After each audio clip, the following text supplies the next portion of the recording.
राम राम मंडळी, काय करला लाव, झाली का तयारी वेळामोशीची? नमस्कार मराठवाडेकर. तर तुम्ही म्हणत असाल असा काय टोन लागला किंवा ही वेगळीच भाषा कुठली आली? तर नमस्कार, मी मराठवाड्याचीच आहे किंवा हा वेळामोशा सण हा स्पेशली मराठवाड्यामध्ये आणि लातूर जिल्ह्यामध्ये साजरा होतो. तर मराठवाड्यामध्ये वेळामोशा हा सण प्रामुख्याने साजरा केला जातो आणि हा शेतकऱ्याचा सण म्हटला जातो. मस्त हिरवंगार पीक आलेलं असतं. चिंचा, बोरं, पेरूला जांब म्हटले जातात किंवा तुरीच्या शेंगा.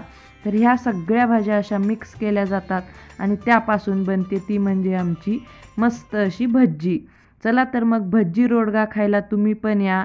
तर तीच आज आपण वेळामोशीची भज्जी बनवतोय अगदी सोप्या पद्धतीने आणि अगदीच मस्त आणि चविष्ट. जरी तुमच्या भागामध्ये वेळामोशा साजरी केली जात नसली तर काय झालं, तर तुम्ही ही भज्जी घरी बनवा आणि तुम्ही त्याचा आस्वाद घेऊ शकता. चला तर मग बनवायची का आपली भज्जी? चला तर मग गपगप कामं आवरूयात आणि पटकन आपल्या भज्जीच्या तयारीला लागूयात. चला तर मग आता सगळ्यात अगोदर आता आपण पाहूयात भज्जीसाठी लागणारं सामान किंवा साहित्य. तर मी इथे एक मोठी वाटी भरून कांदापात घेतलेली आहे.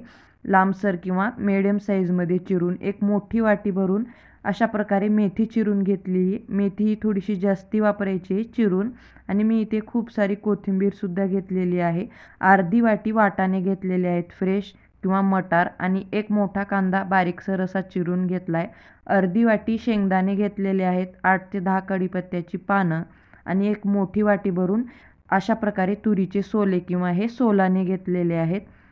आणि मी इथे अद्रक लसूण ठेचून घेतलेला आहे, प्रॉपर खलबत्त्यामध्ये ठेचून घेतलं आहे. आणि ही हिरवी चिंच घेतलेली आहे, छोटी चिंच होती साईजला त्यामुळे मी 3 वापरलेले आहेत. चला तर मग तयारी पाहूयात. तर मी इथे हे तुरीचे सोले किंवा दाणे किंवा सोलाने म्हटले जातात ते घेतलेले आहेत, 1 वाटी भरून सोलून. त्यानंतर अर्धी वाटी शेंगदाणे यामध्ये टाकलेले आहेत. आता आपण यामध्ये 1 ते 1.5 ग्लास पाणी टाकूयात आणि आपण हे सोलाने आणि शेंगदाणे छान उकडून घेणार आहोत किंवा बॉईल करून घेणार आहोत, जेणेकरून व्यवस्थित शिजले जातील आणि भज्जी पटकन होईल. तर एक 4 ते 5 मिनिटं व्यवस्थित उकळी आल्यानंतर छान एक 2 ते 3 मिनिटं शिजवून घ्यायचे. तर सोलाने शिजत आहेत तोवर चिंचसुद्धा शिजायला ठेवूयात. तुम्ही म्हणाल एकत्रच नाही शिजवली का? कारण चिंच पटकन शिजली जाते त्यामुळे वेगळीच शिजवून घ्यायची आहे. त्याचा कुकिंग पिरियड थोडा आहे किंवा कमी आहे.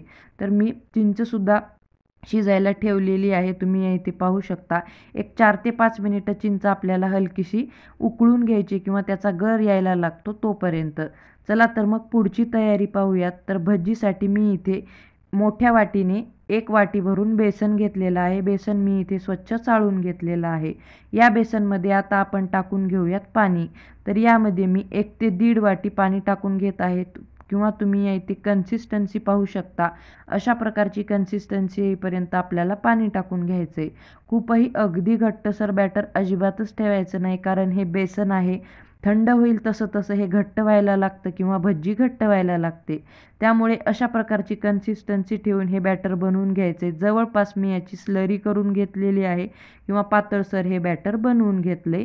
ही तयारी अगोदरच करायची आहे जेणेकरून भज्जी पटकन होते किंवा प्रोसेस पटकन होते. चिंचही उकडून झालेली आहे, शेंगदाणे आणि सोलानेही तयार झालेत. तर मी इथे ही चिंच काढून घेतलेली आहे, त्यावरची टरफलं काढून टाकली आणि अशा प्रकारे आपल्याला याचा चिंचेचा कोळ काढून घ्यायचा आहे किंवा चिंच कोळून घ्यायची आहे. तुम्ही इथे पाहू शकता. अशा प्रकारे पूर्णपणे चिंचेचा मी कोळ काढून घेतलेला आहे. थंड झाल्यानंतर आता आपण सोलाने पाहूयात. तर सोलाने सुद्धा मस्त मी या चाळणीवरती अशा प्रकारे काढून घेतलेले आहेत, जेणेकरून गरम पाणी पूर्णपणे बाजूला होईल आणि सोलाण्यामधलं पाणी बाजूला होईल. कारण शेंगदाण्यामुळं हलकासा लालसर कलर आलेला असतो या पाण्याला, त्यामुळे मी अशा प्रकारे चाळून घेतलेलं आहे. चला तर मग भज्जी बनवायची का? पूर्वतयारी तर झाली आहे. चला सुरुवात करूयात. तर भज्जीसाठी मी इथे एक 5 ते 6 चमचे तेल गरम करून घेतलेलं आहे. त्यामध्ये अर्धा चमचा मोहरी टाकली आहे आणि अर्धा चमचा जिरं. त्यानंतर भरपूर असा कढीपत्ता टाकलेला आहे, जवळपास 10 ते 12 पानं. आणि एक मीडियम साईजचा कांदा घेतलेला होता, बऱ्यापैकी मोठा, तो सुद्धा यामध्ये टाकून घेतलेला आहे. आता आपण ही फोडणी छान परतून घेऊयात किंवा छान तळून घेणार आहोत. शक्यतो भज्जीमध्ये थोडासा तेलाचा जास्ती वापर करायचा आहे, कारण बेसन पीठ आहे खूप अगदी घट्टसर किंवा थोडीशी वेगळीच होते. त्यामुळे तेलाचा वापर जर जास्ती केला तर चवही छान येते आणि खूप छान होते भज्जी. तर आता मी यामध्ये आलं आणि लसूण ठेचून घेतलेलं होतं ते टाकलेलं आहे मोठा चमचाभर. त्यानंतर मी यामध्ये कांदा पात आणि मेथीसुद्धा टाकून घेतलेली आहे, बारीक चिरलेली मेथी. ही सुद्धा दोन्ही एक एक वाटी होतं, पण मेथीचं प्रमाण तुम्ही अजून थोडंसं जास्तही वापरू शकता किंवा थोडीशी जास्त प्रमाणामध्ये मेथी घेऊ शकता.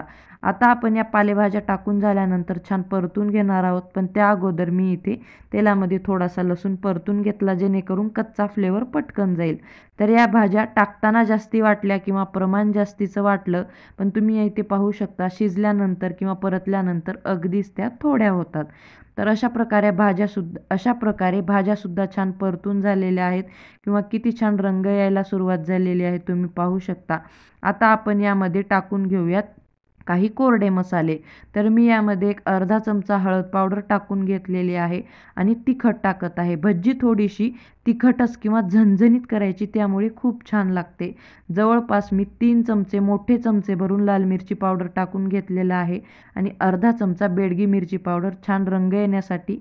आता आपण यामध्ये टाकलेलं आहे चवीनुसार मीठ. थोडीशी झणझणीत केली की तोंडालाही चव येते आणि भज्जीसुद्धा छान लागते. धने पावडर किंवा कुठलेही वेगळे असे मसाले यामध्ये अजिबातच वापरले जात नाहीत.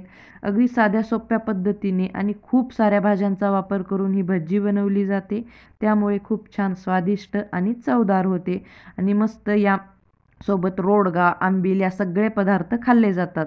तर या सगळ्या रेसिपीज आपण पाहणार आहोत, पण गेल्या वर्षीही पाहिलेल्याच आहेत. त्या सगळ्या मी लिंक्स या व्हिडिओच्या डिस्क्रिप्शन बॉक्समध्ये देईन. आता मी या भाज्या परतून झाल्यानंतर यामध्ये हिरवे मटार टाकलेले आहेत अर्धी वाटी आणि शेंगदाणे आणि सोलाने जे आपण उकडून घेतलेले होते ते, आणि मी चिंचेचा कोळसुद्धा लगेचच टाकून घेतलेला आहे. चिंचेचा कोळसुद्धा या सोलाण्यासोबतच टाकून घ्यायचा आहे, जेणेकरून यामध्ये छान मुरतो किंवा भाज्यांमध्ये छान जातो आणि एक परफेक्ट चव येते. थोडीशी कोथिंबीरसुद्धा टाकायची, जेणेकरून फ्लेवर छान येतो. वरतून तर आपण टाकणारच आहोत, पण फोडणीमध्ये सुद्धा थोडीशी टाकली तर फ्लेवर छान येतो. तर एक 2 ते 3 मिनिटं आपण हे सोलाने, शेंगदाणे हे सगळे जिन्नस परतून घेणार आहोत, जेणेकरून कच्चेपणा दूर होईल. तर तुम्ही इथे पाहू शकता परतून झाल्यानंतर मी यामध्ये टाकत आहे पाणी. तर पाण्याचं प्रमाण म्हणाल तर मी इथे जवळपास एक 1.5 ते पावणे 2 ग्लास यामध्ये पाणी टाकलेलं आहे. खूपही पाणी जास्ती करायचं नाही आहे. पातळ भजी एवढी छान लागत नाही, मग ते बेसन किंवा पिठलं होतं. त्यामुळे बेतानेच पाणी टाकून घ्यायचं आहे.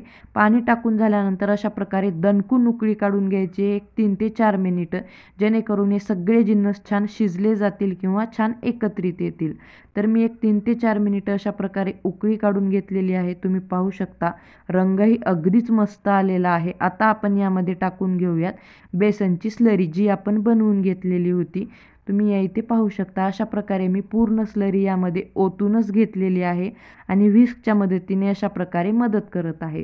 तर आत्ताच्या या काळामध्ये हे व्हिस्क आहे, त्यामुळे अशा प्रकारे करतात, पण पूर्वीच्या काळी ही भज्जी छान पळीच्या साहाय्याने घोटली जायची किंवा हटली म्हणतात बेसिकली या प्रोसेसला, हटली जायची. त्यामुळे अजूनच छान व्हायची आणि ही भज्जी शक्यतो माठामध्ये किंवा मडक्यामध्ये मोठ्या बनवली जायची. पण या काळामध्ये एवढे मोठे माठ किंवा हे बनवण्यासाठी अवेलेबल नसतात. आपण शहरात राहतो, त्यामुळे मी कढईमध्येच बनवलेली आहे, पण शक्यतो ट्रेडिशनल टच देण्याचा प्रयत्न केलेला आहे किंवा हिरव्या भाज्या किंवा जे पदार्थ असतात ते टाकण्याचे प्रयत्न केलेले आहेत. तर तुम्हीसुद्धा अशा प्रकारेच बनवून घेऊ शकता.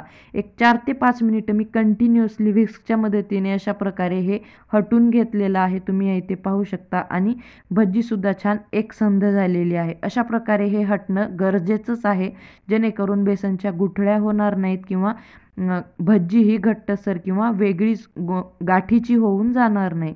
त्यामुळे ही प्रोसेस तुम्ही टाळू नका, लगेचच करून पहा. आता ही भज्जी छान मी हटून घेतली. यावरतून खूप सारी फ्रेश अशी हिरवीगार कोथिंबीर टाकून घेऊयात आणि झाकण ठेवून जवळजवळ एक 15 ते 17 मिनिटं आपण ही भज्जी छान शिजवून घेणार आहोत. भाज्या आहेत खूप साऱ्या, बेसनसुद्धा टाकलेलं आहे.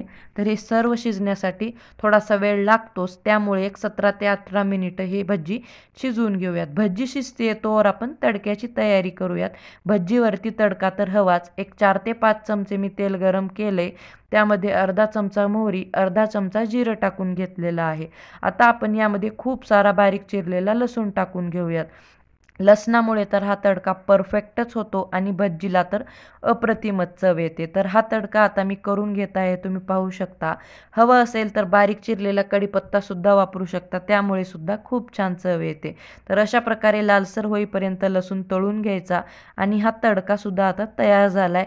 चला तर मग भज्जी पाहूयात. भज्जीसुद्धा आहाहा! काय सुंदर सुवास सुटला आहे तुम्हाला सांगू. खूपच मस्त सुवास यायला लागलेला आहे आणि बाजूनी तेल पाहू शकता तुम्ही. मेन म्हणजे तेल सुटलेलं आहे.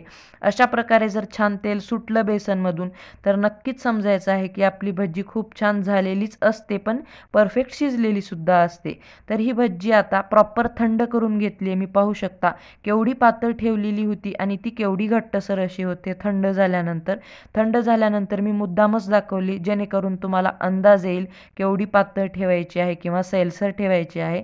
चला तर मग सर्विंग करायला घेऊयात. मस्त भज्जी अशी मी इथे वाढून घेत आहे. केळीच्या पानावरती वाढलात तर उत्तमच, कारण वेळामोशेला मस्त शेतामध्ये केळीच्या पानावरती भज्जी, रोडगा, आंबील, खीर, भात, वरण, कानवले अशा प्रकारे बनवला जातो मेन्यू किंवा मस्त गावरान पैकी हा मेन्यू असतो. तर ही वेळामोसेची भज्जी तर मी बनवली आहे. तुम्ही सुद्धा तुमच्या घरी ट्राय करून पहा आणि कशी वाटली आमची मराठवाड्याची भज्जी नक्कीच कळवायला